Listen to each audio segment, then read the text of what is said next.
Kejaksaan Agung, Kejagung, resmi membuka penyidikan dugaan korupsi dalam pengadaan laptop Chromebook di Kementerian Pendidikan, Kebudayaan, Riset, dan Teknologi, Kemendikbudristek, selama periode 2019 hingga 2022, era kepemimpinan Menteri Nadiem Makarim di bawah Presiden Joko Widodo, Jokowi.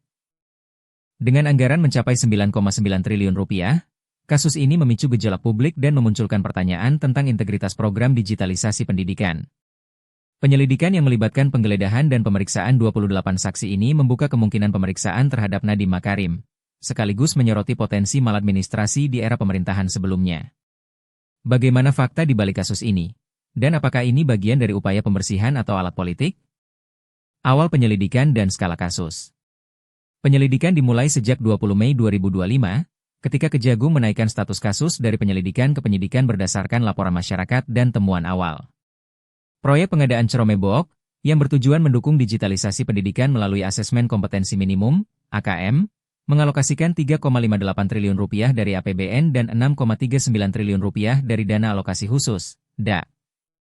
Namun, dugaan korupsi muncul akibat indikasi pemufakatan jahat, markup harga, dan pengadaan yang tidak sesuai kebutuhan, dengan nilai kerugian negara yang bisa mencapai puluhan triliun rupiah jika terbukti.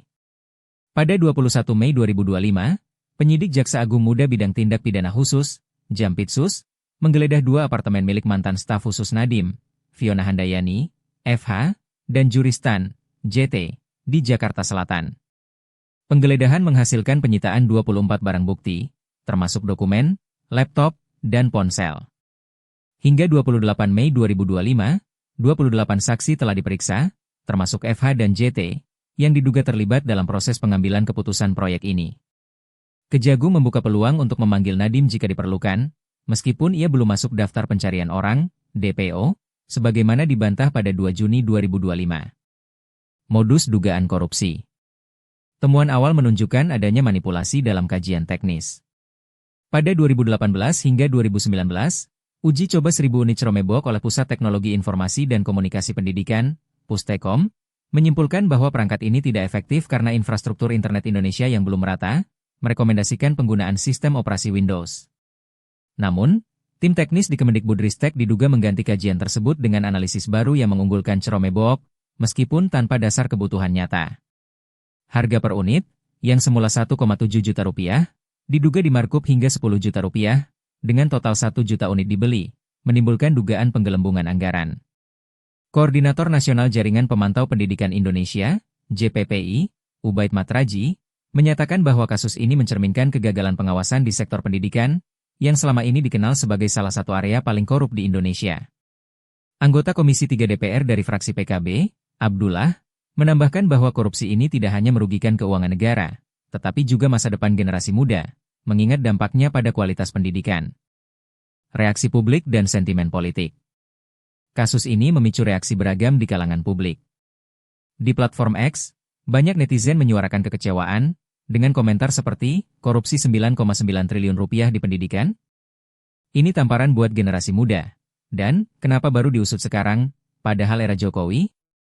Tagar korupsi Chromebook sempat trending dengan ribuan postingan pada akhir Mei 2025, mencerminkan kemarahan masyarakat terhadap dugaan penyelewengan dana publik. Namun, ada pula yang mempertanyakan waktu pengusutan, dengan spekulasi bahwa ini bisa menjadi alat politik untuk melemahkan reputasi pemerintahan sebelumnya di bawah Prabowo Subianto.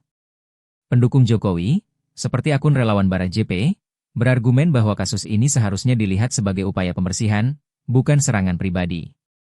Namun, skeptisisme muncul akibat kurangnya transparansi sebelumnya, termasuk minimnya publikasi daftar sekolah penerima Chromebook, sebagaimana dicatat oleh Indonesia Corruption Watch, ICW, sejak 2021.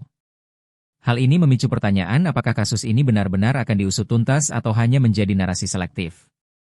Konteks politik dan implikasi. Kasus ini terjadi di tengah transisi kekuasaan pasca Pilpres 2024, dengan Presiden Prabowo Subianto yang menjanjikan pemberantasan korupsi tanpa tebang pilih. Namun, beberapa pengamat politik melihat pengusutan ini sebagai langkah strategis untuk membongkar jejak maladministrasi era Jokowi, terutama karena Nadiem adalah salah satu figur dekat mantan presiden. Wakil Ketua KPK Johanis Tanak pada 12 Mei 2025 menyatakan bahwa setiap laporan dugaan korupsi akan ditindaklanjuti, menunjukkan komitmen lintas lembaga, meskipun KPK masih dalam tahap penyelidikan paralel. Penggeledahan apartemen FH dan JT, yang dianggap arogan oleh beberapa kalangan guru, menambah dimensi personal terhadap kasus ini. Mantan penyidik KPK Yudi Purnomo Harahap menilai pemeriksaan Nadiem krusial untuk mengungkap pemufakatan jahat, terutama jika terbukti ada keterlibatan entitas asing, seperti Google, dalam proyek ini. Dugaan aliran dana ke luar negeri, sebagaimana disoroti oleh Masyarakat Anti Korupsi Indonesia, MAKI, memperumit kasus ini, memerlukan kerja sama internasional yang belum jelas jalannya. Progres penyidikan dan tantangan. Kejagung telah berkomunikasi dengan KPK melalui surat pemberitahuan dimulainya penyidikan, SPDP, pada 29 Mei 2025, menandakan koordinasi antar lembaga. Namun, hingga 3 Juni 2025, belum ada tersangka yang ditetapkan, dan proses verifikasi barang bukti masih berlangsung. Kepala Pusat Penerangan Hukum Kejagung, Harli Siregar, menegaskan bahwa penyidikan akan menelusuri semua pihak yang terlibat, termasuk kemungkinan pencegahan FH dan JT ke luar negeri. Tantangan terbesar adalah memastikan independensi penyidikan. Jika terbukti ada tekanan politik atau perlindungan terhadap aktor utama, kepercayaan publik terhadap penegakan hukum bisa runtuh. Sejarah kasus korupsi besar di Indonesia, seperti Bank Senturi, menunjukkan bahwa tanpa tindak lanjut tegas, kasus ini berpotensi menguap, meninggalkan kerugian tanpa pertanggungjawaban. Penyelidikan kasus korupsi Cromebok oleh Kejagung menjanjikan langkah awal untuk membersihkan sektor pendidikan dari praktik korup, namun juga memicu skeptisisme akibat latar politiknya. Anggaran 9,9 triliun rupiah yang diduga disalahgunakan menggambarkan skandal yang tidak hanya finansial, tetapi juga moral, mengingat dampaknya pada generasi muda.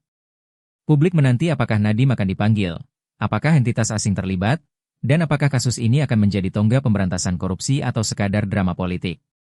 Jawabannya bergantung pada komitmen penegak hukum untuk mengusut tuntas, bebas dari intervensi, dan mengembalikan kepercayaan masyarakat pada sistem yang selama ini diragukan.